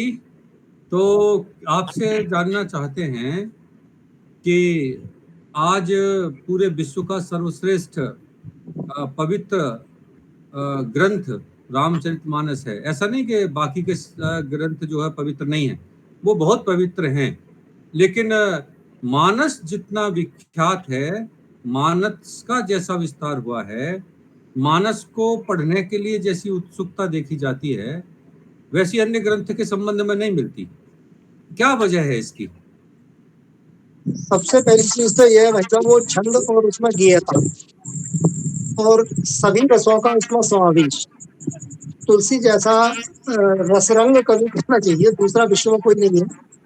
उनके जो सहज भाव वर्णन करने की जो क्षमता है वो अन्य किसी व्यक्ति में नहीं है। और तुलसी के साहित्य का प्रभाव तो मनुष्यों पर नहीं, हम सुख सारिका पर भी देखते हैं। सीताराम और मंगल भवन मंगलहारी है तो सुख सारिका भी बोलने जान गई। तो उनका साहित्य जितना भी है वो सब पूरे मानवता के लिए है। और मानवता के लिए जैसे गीता भगवान श्री कृष्ण का है, वैसे ही रामचरितमानस भले ही तुलसी ने काव्य ग्रंथ के रूप में लिखा, लेकिन समाज ने उसे अपने धर्म ग्रंथ के रूप में स्वीकार किया है। ये उनकी सबसे बड़ी तुलसी के लिए समाज की एक श्रद्धांजलि है कि उन्होंने जो कुछ भी विचार व्यक्त किए हैं वो बहुत ही सुंदर विचार है उनके, सभी के लिए कल्याणकारी है। उसमें जो सर्वे भवन्तु सुखिनः की भावना है वो उन्होंने। और दूसरा हम वेद का एक जो कहते हैं कृण्वन्तो आर्यम, हमें पूरे विश्व को आर्य बनाना है। तो आर्य का मतलब श्रेष्ठ बनाना है। यदि हम रामचरितमानस के पात्रों के चरित्र को पढ़ते हैं तो अभी जो मैंने एक चौपाई बोली थी, नहीं असत्य सम पातक कुंजा, ये बात केकई कह रही है। और उस समय कह रही है जब राजा दशरथ उनके पति उनके सामने बैठे हुए हैं कि महाराज आपने मुझे जो 2 वचन दिए थे, अब आप उन वचनों से पीछे हट रहे हैं। उस समय केकई जैसा पात्र, जिसको कुछ लोग खलनायक मानने लगते हैं, हालांकि ऐसा उसका कोई भाव नहीं है। तो ऐसी बात उस पात्र के मुख से तुलसीदास जी कहलवा रहे हैं। और जो सामाजिक समरसता की बात है, उन्होंने हर जगह मतलब जो है अपना भ्रातृत्व भाव या सामाजिक लोगों को जोड़ के चलने की बात है, जैसे वशिष्ठ के द्वारा गुहा को गले लगाने की बात है। इस तरह का जहां भी उन्हें अवसर मिला है सब जगह उन्होंने समाज को जोड़ने की बात करी है, कहीं भी वो कोई तोड़ने की बात नहीं करते हैं। तो इस तरह से उनकी सामाजिक जो दृष्टि है तुलसी की वो बहुत ही दूरगामी रही है। उन्होंने जो सृजन किया है वो हमारे लिए बहुत ही उपयोगी है, पूरे समाज के लिए। बहुत बहुत धन्यवाद आप सबके लिए। और जैसा मैंने कहा कि बहुत ही महत्वपूर्ण विषय पर यह संगोष्ठी काव्यांगन के पटल पर चल रही थी। मानसकर गोस्वामी तुलसीदास जी के विषय पर, उनके जन्म के विषय पर, उनके संबंध के विषय पर, उनके कुल और परिवार के विषय पर हम सब लोगों ने बात की। हमने बात की उनके रचित सारे काव्य को और उसके इम्पैक्ट को, उन्होंने कैसे लिखा। तो हम सब जानते हैं कि आज हम अपने पूरे देश भर में कहीं चले जाएं तो आज भी जो अभिवादन होता है वो राम राम के नाम से होता है।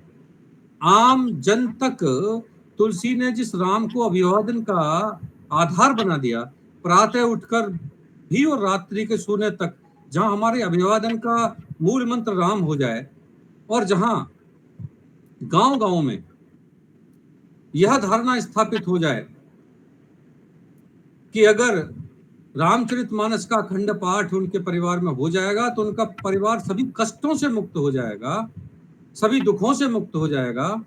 और जहां ऐसी गहरी धारणा बन जाए जिस ग्रंथ को लेकर कि अगर उसका दैनिक वाचन किया जाएगा तो वाचन करने वाले व्यक्ति को मोक्ष मिल जाएगी, वह स्वर्ग प्राप्त कर लेगा। तो भारत का ऐसा अद्भुत ग्रंथ जिसको पढ़ने के पश्चात मोक्ष प्राप्त करने का विश्वास जन मन के अंदर स्थापित हो जाता है, ऐसे श्रेष्ठ ग्रंथ को लिखने वाला रचनाकार निश्चित रूप से वंदनीय है, अभिनंदनीय है। आज उनका जन्मदिन है। हम उनके जन्मदिन पर उन्हें पुनः एक बार प्रणाम करते हैं, उनका अभिनंदन करते हैं, उनका वंदन करते हैं, और इसलिए करते हैं कि भारत की पावन और पवित्र भूमि पर ऐसे अनेकानेक महापुरुष उत्पन्न हुए हैं जिन्होंने भारत के करोड़ों करोड़ों जनराशि को मार्गदर्शन दिया है, उनको रास्ता बताया है, उनको ज्ञान दिया है, उनको चरित्र दिया है, उनको संबंधों का समाज शास्त्र बताया है, उनको विज्ञान का मार्ग बताया है। मानसकार गोस्वामी तुलसीदास ने तो अपने मानस के अंदर ऐसा कोई विषय ही नहीं छोड़ा जिस विषय को समाज की आवश्यकता के अनुसार उसका रास्ता नहीं बताया हो। तो आइए आज की इस बहुत सुंदर सी संगोष्ठी को विराम देने का समय आ गया है। मैं आभार व्यक्त करता हूं प्रोफेसर सत्यनारायण खरे जी का, जिन्होंने बहुत महत्वपूर्ण समय दिया और इतिहास की दृष्टि से पूरे विषय को अपनी दृष्टि से रखा। डॉक्टर अनिल कुमार शर्मा जी, जिन्होंने जाति और कुल का विषय रखकर पूरे विषय को आगे बढ़ाया। हमारे आचार्य नरेश शास्त्री जी ने, जिन्होंने विषय का शुभारंभ ही इस बात से किया कि उनका जन्म सोरों शुक्र क्षेत्र की पावन परा धाम पवित्र धाम पर हुआ था और शुक्र क्षेत्र किसे कहते हैं। और राहुल वशिष्ठ जी ने विभिन्न तर्कों के माध्यम से, विभिन्न ग्रंथों के उद्धरणों के माध्यम से इस विषय को बहुत महत्वपूर्ण जानकारी के साथ जोड़ा। और उमेश पाठक जी ने विभिन्न साहित्यकारों, विभिन्न ग्रंथों, विभिन्न प्रमाणों और विभिन्न लोक रीतियों के माध्यम से तुलसी के संपूर्ण व्यक्तित्व और कृतित्व को आज की संगोष्ठी में रखा। मैं आभार व्यक्त करता हूं आदरणीय रमापति त्रिवेदी जी का, जिन्होंने काव्यांगन के पटल पर ऐसी उपयोगी संगोष्ठी को आयोजित करने के लिए इसकी भूमिका का प्रतिपादन किया। आइए हम फिर मिलेंगे, फिर किसी नए विषय पर, किसी नए साहित्यकार के साथ, किसी नई जानकारी के साथ, अपने काव्यांगन के पटल की संगोष्ठी पर। आप सबको पुनः एक बार धन्यवाद, आभार, अभिनंदन और शुभ रात्रि। नमस्कार।